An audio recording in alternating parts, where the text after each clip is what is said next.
All right, let's get started. Want to talk about Clarice Lispector. That's right, I said Clarice. That's how Una pronounces it, the Codex Cantina, and he's done his research on this. But before we get into that, I want to digress. I might change my channel to King of Digression and talk about two books, and those are Naked Lunch and A Clockwork Orange. Not the movies for right now. Those are movie posters. I know that. I have other Clockwork Oranges. I have the poster that was rated X when it first came out, but I'm talking about the books. I used to read A Clockwork Orange like I'd read Catcher in the Rye, which is about every other year, 2-3 years. I don't own a copy of it, but I like to read it. And I read Naked Lunch probably 3 times.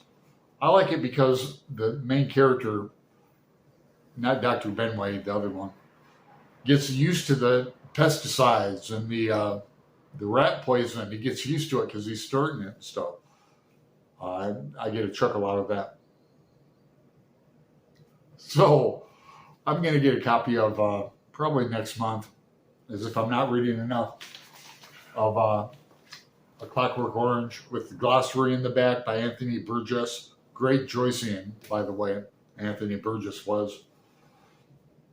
And then Naked Lunch. Cliff over at Better Than Food just did I haven't watched it yet, a video about heroin chic and heroin influence on writers, and William S. Burroughs is bound to come up.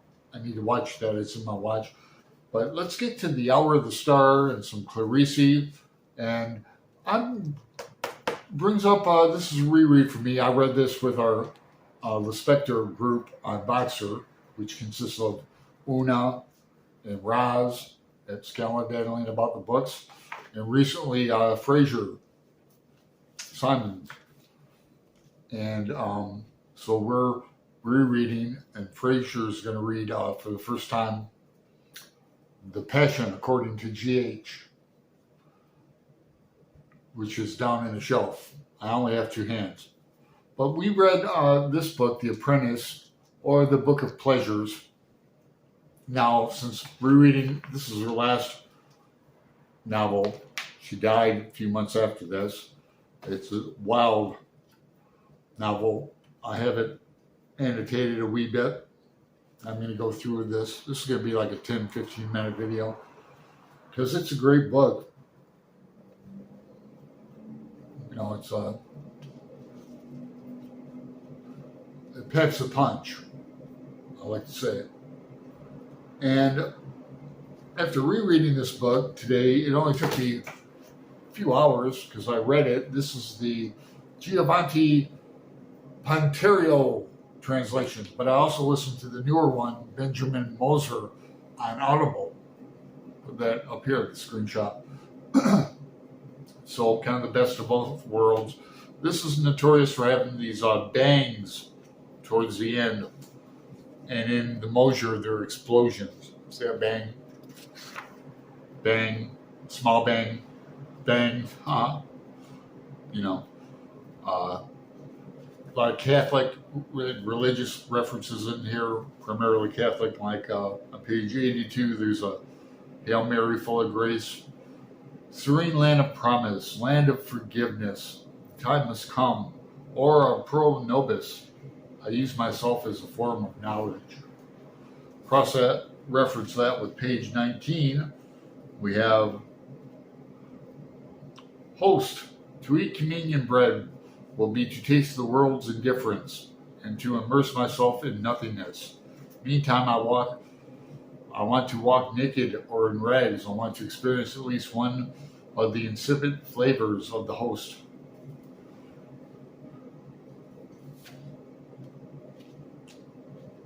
Here's page 28. There's a lot of great aphorisms in here, but I'm going to read a paragraph. First paragraph. Not knowing sounds awful, but it was not so awful, for the girl knew lots of things, just as a dog knows how to wag its tail or a beggar knows to feel hungry. Things happen, and you suddenly know. No one would teach her how to die one day, yet one day she would surely die, as if she had already learned by heart how to play the starring role. For at the hour of death you become a celebrated film star. It is a moment of glory for everyone. When the choral music... Yeah, y'all, I'd be remiss if I wouldn't point out and mention Kari, very literary Kari, pointed out to me all the different names for the book, The Hour of the Star. The blame is mine.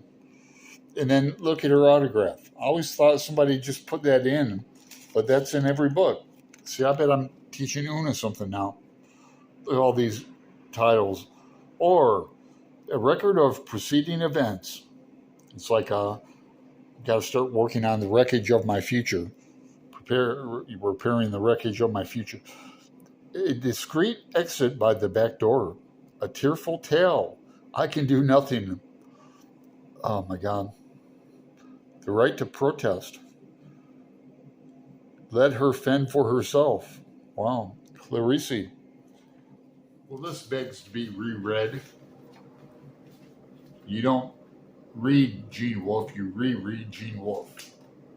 But this is Clarice Lispector.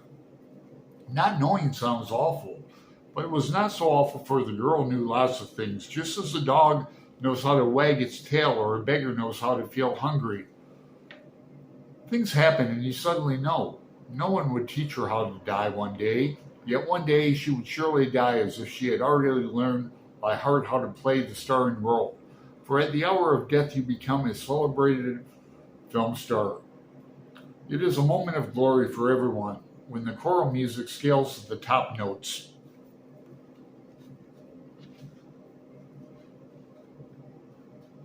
Bang.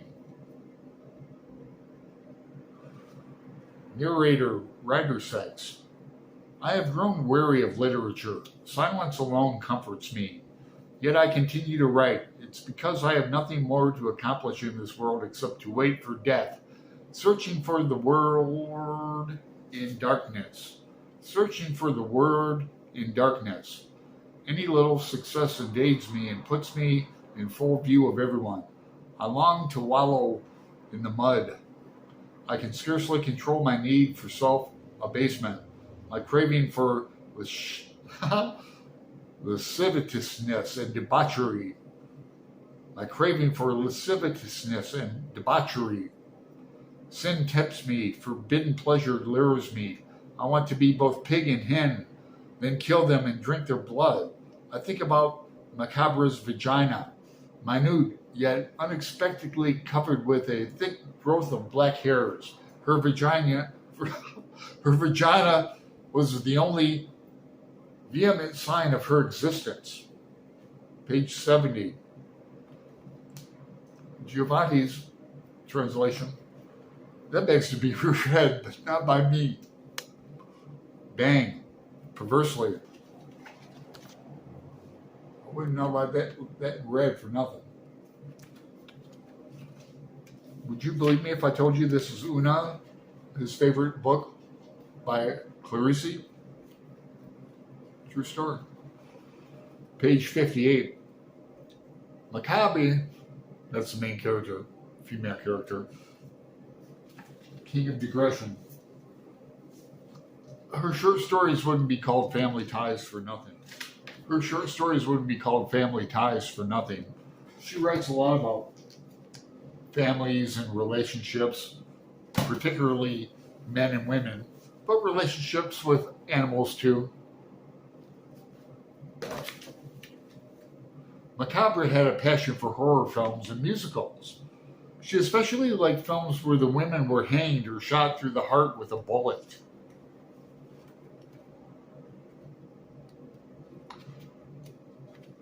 Page 47 through 48. He, well, she. Well, what? He. I only said, well, she. But, well, what? He. Let's change the subject. You'll never understand. She. Understand what?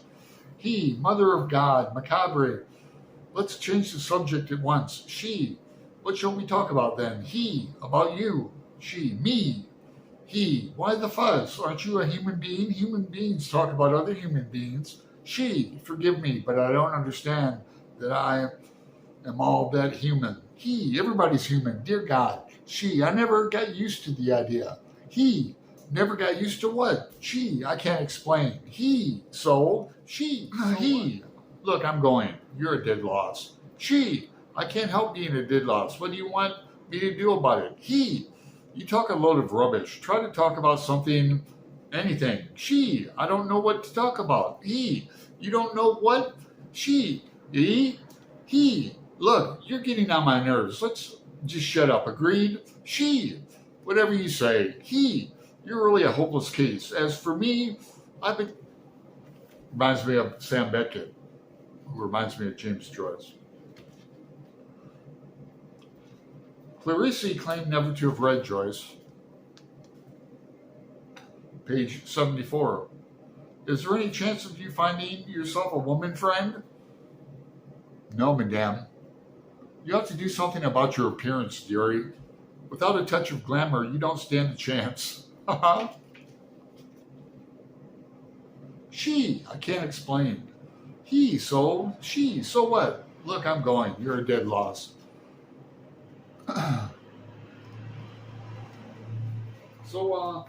So it goes. No, that's not again.